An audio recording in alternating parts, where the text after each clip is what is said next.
Hello mga ka-farming. Welcome to Antonio Di Charlie Farm. For today's video guys ay nagdidilig kami ngayon ng mga sitaw or nag-a-apply ng fertilizer. Complete fertilizer. 14-14 guys ang gamit namin. So ayan ang stock na tubig. Galing to guys doon sa aming baboyan kasi malayo yung poso. So ito na yung ginamit namin na wasa.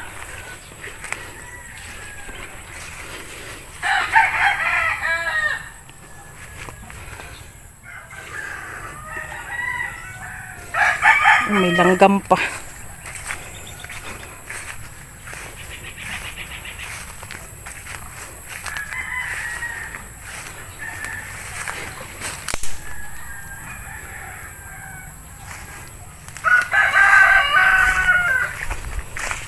Yang patula pa, pero may nagtutubo yan dyan. Ano, ang ligaw? Na dati, pero sobrang liit mang kambunga. Ayan guys. Second apply yan ng fertilizer. Unang apply nung maliliit pa. Ngayon, pangalawang apply and second and last na yan guys. Okay na yan. And umuulan naman minsan, kaya hindi na kami magdilig niyan. Pag ganito na itsura ng sitaw guys, wala nang yan, gaanong maintenance. Then yung mga damo ay hinahayaan na lang. Dahil pag natapos siyang sitaw ay ibabalik dito ang mga kambing. So meron silang damo naman na kakainin. So bawat puno guys ay isang tabo. Isang tabo ng tubig na merong tinunaw na complete fertilizer. Ang gamit namin ay yung 14-14. Tinutunaw guys para mas mabilis ma-absorb ng mga tanim. Yung kasing bilog, ilalagay mo lang sa puno. Yung ano pa siya, buo-buo. Maghihintay ka ng ulan or magdidilig ka lagi para lang umepekto. Yung ganito guys, namumulaklak na ang mga sitaw. Kailangan yung ma-absorb na nila agad. Kaya tinunaw.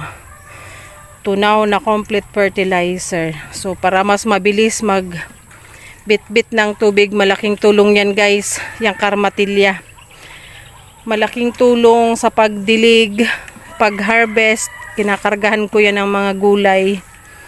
So kahit pag naglako ng gulay ang pamangkin ko, yan din minsan ang gamit. So malaking tulong yan si karmatilya. And katas siya ng ni Papa sa senior. Katas ng pension, 2,000 yata ang halaga niyan. Kaya yung nakuha niyang 3K ay may remembrance siya. Worth 2,000 yung karmatilya. So, ganun ang buhay namin dito sa farm, guys. Ayan. Pag panahon na tag-init, guys, talagang malaki din ang gastos ko sa tubig. Kasi hindi kayang hakutin ng yung tubig galing sa puso. Kasi yung pangdilig talaga nandun sa harap ng aming bahay. So, ayan. Andun pa. Malayo. And nakabakod ito guys. Protection sa pato at manok.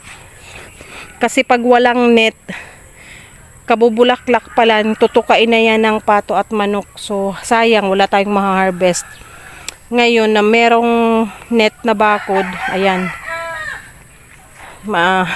Maiiwasan natin yung mga damage. So mas maganda ang bunga, maganda ang kitaan. Sa ngayon guys ay konti ang supply ng sitaw sa palengke dito sa amin sa bayan.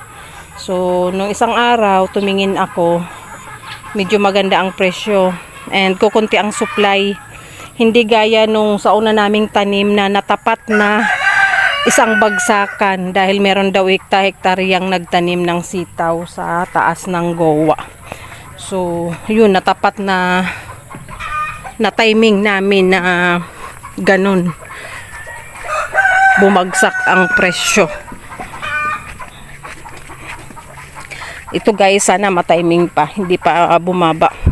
And yung sigang guys, ang kuha sa amin ay 80 per kilo. So, biglang gumanda yung presyohan. Kaya lang kukunti ang bunga and kunti lang yung tanim namin.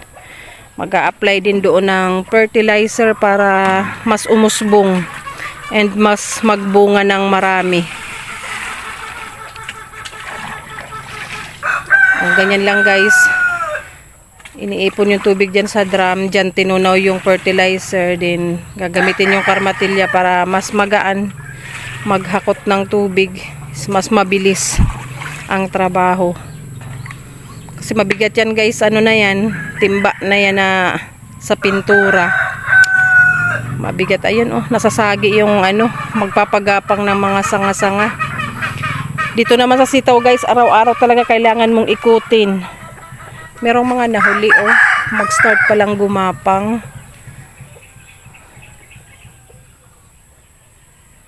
Ayan, trabahuhin na natin.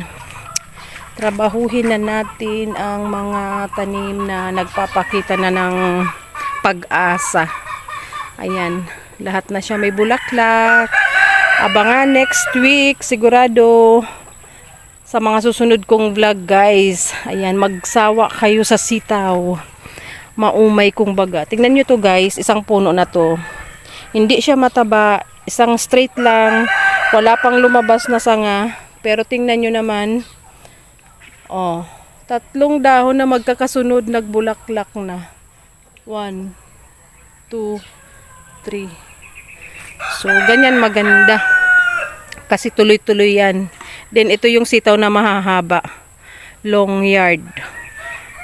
Galante, variety ng East-West. So, ayan guys. Umpisahan ko na din ang aking trabaho. Ayan, hanggang dito na lang ang aking video. Kalahati pa lang ang nadidilig ni Papa. Wala pa nga. Dito pa lang siya.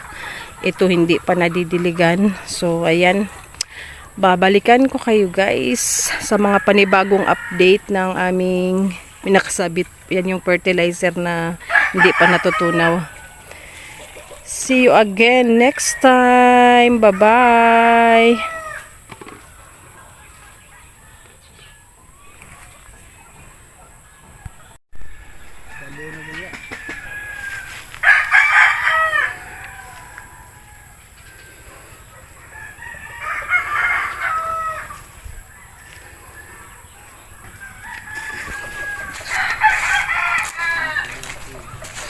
Sarong kilo lang kaya yan.